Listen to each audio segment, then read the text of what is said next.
आज मैं आपके साथ घर को ऑर्गेनाइज और डेकोरेट करने के चंद एक आइडियाज़ शेयर करूंगी। उम्मीद है कि आपको पसंद आए तो अपना लीजिएगा और साथ साथ वीडियो को लाइक शेयर और सब्सक्राइब कर दीजिएगा। तो चलते हैं अपनी मेन वीडियो की तरफ। अस्सलाम वालेकुम यूट्यूब फैमिली, कैसे हैं आप सब। उम्मीद करती हूँ आप सब खैरियत से होंगे और अपना बहुत ख्याल रख रहे होंगे। आप में से अक्सर सब्सक्राइबर्स ना ये सोचते होंगे कि मेरी जो वीडियो है ना वो बहुत गैप के बाद आती है। आप बिल्कुल सही सोचते हैं, इसमें मेरी नेग्लिजेंस है। मेरा आप कह लें थोड़ा सा ना मैं सेकंड स्टेप पे ले आती हूँ यूट्यूब को। हालांकि मुझे इसको प्रायोरिटीज़ में रखना चाहिए, अपने कामों की प्रायोरिटीज़ में रखना चाहिए और मेरी पूरी कोशिश होनी चाहिए कि मैं यूट्यूब को भी टाइम दूँ। हाँ, असल में मसला पता क्या है, मैं हूँ मदर, एक हाउसवाइफ हूँ और मैं ये समझती हूँ, ये मेरी अपनी सोच है कि पहली प्रायोरिटी आपका घर होना चाहिए, आपके बच्चे होने चाहिए, उनकी पढ़ाई होनी चाहिए, उनकी दीनी तालीम होनी चाहिए, फिर आप कोई एक्स्ट्रा काम करें। हालांकि जब मैं अल्लाह ताला से दुआ करती थी ना कि अल्लाह ताला प्लीज़ मुझे कोई ऐसा काम बता दें जिसमें मुझे घर से बाहर ना निकलना पड़े, जिसमें मुझे अपने बच्चे किसी के हवाले करके ना जाने पड़े। इवन कि मैंने कोशिश की कि मैं टीचिंग कर लूँ, फिर मैं सोचती अच्छा अगर मैं लेट हो गई स्कूल से तो मेरे बच्चे घर आके कैसे खाना खाएँगे, उनके कपड़े कैसे चेंज होंगे। तो इन सब चीज़ों को सोचते सोचते मुझे अल्लाह ताला ने एक रास्ता दिखाया, एक डायरेक्शन दिखाई कि मुझे यूट्यूब मिला। जब यूट्यूब मिला तो मैं अल्लाह ताला से कहती थी, अल्लाह ताला प्लीज़ मुझे बताएं मैं कैसी वीडियो बनाऊं, मुझे ऐसी वीडियो बनानी सिखा दें जिसमें मैं अपने दायरे से बाहर ना जाऊं, अपने काम को ना एक हद में रहते हुए कर पाऊं। तो वो भी अल्लाह ताला ने मुझे बता दिया। लेकिन जब मेरा चैनल भी मोनेटाइज हो गया, मैंने सारी चीज़ें कर ली और मुझे फ़र्स्ट पेमेंट भी आ गई, तो मैं इतनी स्लो हो गई हूँ यूट्यूब के मामले में। क्योंकि एक तो मेरी प्रायोरिटी होती है कि मैं बच्चों को दीनी और दुनियावी दोनों तालीमें साथ साथ लेके चलूँ। और सबसे ज़्यादा फोकस इस बात पे होता है क्योंकि जो बच्चे होते हैं वो आपका सदका जारिया होते हैं। और मैं कहती हूँ कि जितना रिस्क है वो आपको मिलना ही मिलना है। मैं उस दौड़ में नहीं भागती कि मुझे और चाहिए। जितना मिले पुरसुकून मिले, मुझे इतना मिले कि उससे मुझे सुकून मिले, ना कि मैं बेचैन हो जाऊँ, लालची हो जाऊँ, ग्रीडी हो जाऊँ। तो इस वजह से थोड़ी सी मेरी वीडियोस ना लेट हो जाती हैं, उसके लिए माजरत। और मैं पूरी कोशिश करूँगी कि मैं किसी तरह से टाइम के हिसाब से अपनी वीडियोस डालूँ। और प्लीज़ आप थोड़ी सी मुझे फेवर दे दिया कीजिए कि मेरी वीडियो को ना शेयर कर दिया कीजिए, लाइक कर दिया कीजिए, साथ में कमेंट कर दिया कीजिए या बता दिया कीजिए कि ये इम्प्रूवमेंट्स होनी चाहिए। आप हमें ये भी बता दें, आप हमें घर के हिसाब से कोई ऑर्गेनाइजेशन की चीज़ बता दें या आप हमें कोई टोटका बता दें। तो प्लीज़ आप भी थोड़ा सा ना मुझे मोटिवेट करते रहा करें ताकि मैं जल्द से जल्द वीडियो डालूँ। जी, यहाँ तो मैंने शू बॉक्स से ऑर्गेनाइज़र तैयार कर लिया और आपने देखा होगा कि आप घर की कोई भी पुरानी लेस लगा सकते हैं इसके ऊपर शू बॉक्स पे। हल्का सा उसको प्रेजेंटेबल बनाने के लिए मैंने स्टिक्स का इस्तेमाल किया है और ये स्टिक्स इजीली किसी भी स्टेशनरी शॉप से मिल जाती हैं। अच्छा, पतीली रखने के लिए ना हमारे पास ये ऑर्गेनाइज़र होता है, स्टैंड होता है जिसके ऊपर हम गर्म पतीलियाँ रखते हैं। और इसकी शक्ल इतनी बदनुमा हो गई थी कि मेरा बिल्कुल दिल नहीं करता था इसको इस्तेमाल करने को। धोया भी मैंने, फिर भी इसकी शक्ल नहीं निकली। तो मेरे पास ना इस तरह से जो बॉटल्स आती हैं हमारे पास, पानी की बॉटल्स, उसके ऊपर ना ये कैप्स लगे होते हैं। तो जब ये मेरे पास इकट्ठे हो गए ना तो मैंने सोचा यार इनसे भी तो बनाया जा सकता है एक स्टैंड पतीली रखने के लिए। और ये बड़ा ही खूबसूरत और अच्छा स्टैंड साबित हुआ। ये मैं रोज़ किचन में इस्तेमाल कर रही हूँ आजकल और बड़ा ज़बरदस्त रहता है ये स्टैंड। और इसमें कोई भी, मुझे आप कह लें कितनी लागत आई होगी, ग्लू स्टिक की लागत आई होगी, 40 रुपये की ग्लू स्टिक है, वो आधी भी नहीं लगी इसके ऊपर और हमारा स्टैंड तैयार हो गया। तो इस तरह से ना छोटी छोटी चीज़ों से आप घर के छोटे छोटे जो खर्चे होते हैं ना उनको मिनिमाइज़ कर सकते हैं। आए जी, अब आपको मैं ये किचन टिश्यू पेपर स्टैंड की स्टोरी सुनाती हूँ। ये बेचारा गुजर गया है, बड़ी कोशिश की मैंने इसको जोड़ने की, इसको सही करने की, पेंट करने की, नहीं सही हुआ। ये गिर जाता था, इसके ऊपर टिश्यू पेपर डालो फिर गिर जाता था। अब मैंने किया कि मैंने लिया एक हैंगर, उसे कट किया बीच में से, छुरी गरम करके आप उसे इस हैंगर के बीच में रखेंगे ना 2 मिनट में ये कट जाएगा। कुछ नहीं तो आप बच्चे को दे दें अपने घर के किसी, वो 2 मिनट में तोड़ के आपके हाथ में दे देगा।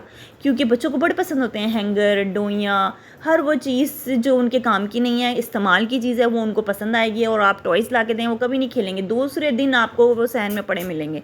तो ये बच्चे भी तोड़ के दे सकते हैं आपको। खैर, आपको करना ये होगा कि बीच में से कट करने के बाद अगर आप चाहती हैं कि ये थोड़ा प्रेजेंटेबल हो जाए तो आप इस पे अपने घर में कोई पुरानी लेस हो, पैकिंग पेपर हो, कोई पुराना कपड़ा पड़ा हो, वो आप इसके ऊपर चढ़ा लें तो ये ज़रा प्रेजेंटेबल बन जाएगा। अच्छा, इस ऑर्गेनाइज़र की ना सबसे अच्छी बात मैं आपको बताऊँ क्या है कि ये बहुत हैंडी है। यानी कि अगर आपको ऊपर की कैबिनेट्स में काम है, आप इसे नीचे लटका दें, अगर नीचे की कैबिनेट्स में काम है, आप इसे किचन के दरवाजे में लटका सकती हैं। कहीं भी ये एडजस्ट हो जाता है और आपकी जगह नहीं घेरता है। असल में होता ये है कि हमें किचन की जो स्लैब्स होती हैं ना, उस पे काम करना होता है, और जो मेरी तरह बहुत तेज़ काम करने वाली ख़वातीन होती हैं ना, वो चाहती हैं कि उनका काम जल्दी हो और चीज़ें बहुत ज़्यादा मैसी ना हो और इजी टू कैरी हो। तो इसलिए ये मुझे बहुत ज़्यादा अच्छा लगा है। और साथ में मैं आपको यहाँ स्टैंड दिखाती हूँ जो मैंने बनाया था, वो भी कितना यूज़फुल है। अच्छा, अब मैं आपको ना एक छोटा सा डेकोरेशन पीस बनाना सिखाती हूँ कि होता ये है कि आपके घर में मल्टीविटामिन्स आती होंगी, और इसका कलर इतना प्यारा था इस बॉटल का, इसको मैंने संभाल लिया था। और इसी तरह मैं इसके ऊपर हल्का सा, बिल्कुल हल्का सा बस वर्किंग करूँगी, और ये बड़ा अच्छा सा आपके पास एक डेकोरेशन पीस बन जाएगा।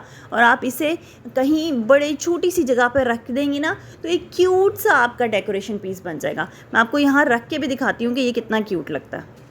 अच्छा, इस तरह से झटपट से ना आपके पास एक डेकोरेशन पीस बन जाता है। आपकी बॉटल भी रीयूज़ हो जाती है, पुराने फ्लावर्स भी रीयूज़ हो जाते हैं, और आपका काम भी हो जाता है। अब मैं आपको बताती हूँ कि आपके घर में अगर कोई चॉपस्टिक्स हों या आपके पास वो शाशलिक स्टिक्स होती हैं, हम उन्हें 4 तो नहीं 2-3 दफ़ा इस्तेमाल करने के बाद, वॉश करने के बाद वो बहुत ज़्यादा इस्तेमाल नहीं हो पाती हैं। फिर हम क्या करते हैं, हम उन्हें फेंक देते हैं।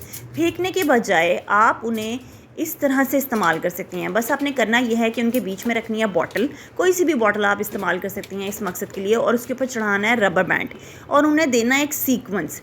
इस ऑर्गेनाइज़र को आप एक साइड ऑर्गेनाइज़र के तौर पे इस्तेमाल कर सकती हैं कि जब हमारी कोई दावतें होती हैं, या हम जब बच्चे आते हैं घर में, तो हम उनके लिए कुछ कैंडीज़ वगैरह के लिए कोई बॉल निकालते हैं, तो अक्सर हमें डर होता है ओ हमारा शीशे का बॉल ना टूट जाए, या हमें कोई एक ऐसा बॉल चाहिए होता है जिसमें हम छोटी सी कोई चीज़ ना ऐड अप करके टेबल पे रख सकें और वो अच्छी भी लगे। तो आपने इन चॉपस्टिक्स को उस वक्त इस्तेमाल करना है। इसके लिए आपने करना ये होगा, जब ये सीक्वेंस में आ जाएं तो आपने इनके ऊपर अच्छे से ग्लू स्टिक लगानी है। ग्लू को अच्छे से गर्म कर लीजिएगा, वरना किसी अच्छी ग्लू का इस्तेमाल कीजिएगा ताकि जो स्टिक्स हैं वो अपनी शेप ख़राब ना करें।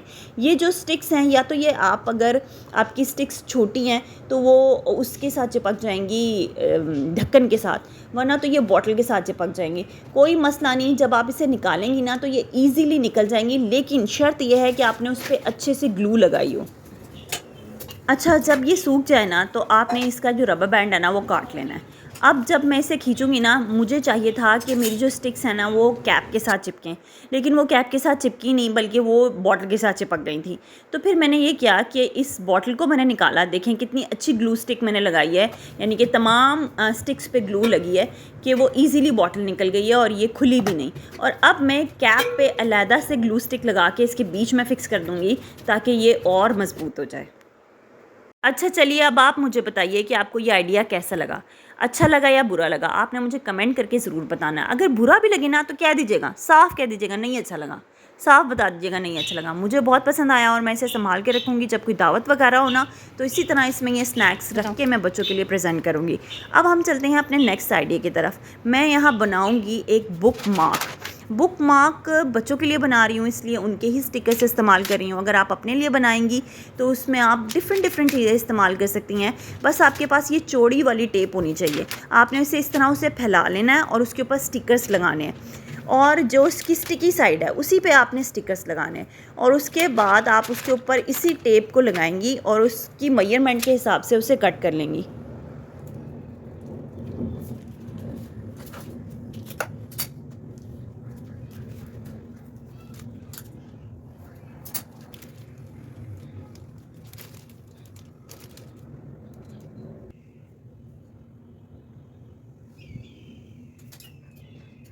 2 मिनट के आसान तरीन आइडिया से ना सिर्फ आपके पास बुक मार्क बन गया, बल्कि बच्चे भी इसको देख के बहुत खुश हो जाते हैं। चलिए अब मुझे दीजिए इजाज़त। मैं उम्मीद करती हूँ मेरी वीडियो से आपको कुछ ना कुछ सीखने को ज़रूर मिला होगा। अगर कुछ भी सीखने को मिला हो तो प्लीज़ मेरी वीडियो को लाइक कीजिएगा, चैनल को सब्सक्राइब कीजिएगा और ये वीडियो आगे भी शेयर कीजिएगा। अब मुझे दीजिए इजाज़त। Take care. अल्लाह हाफ़िज़।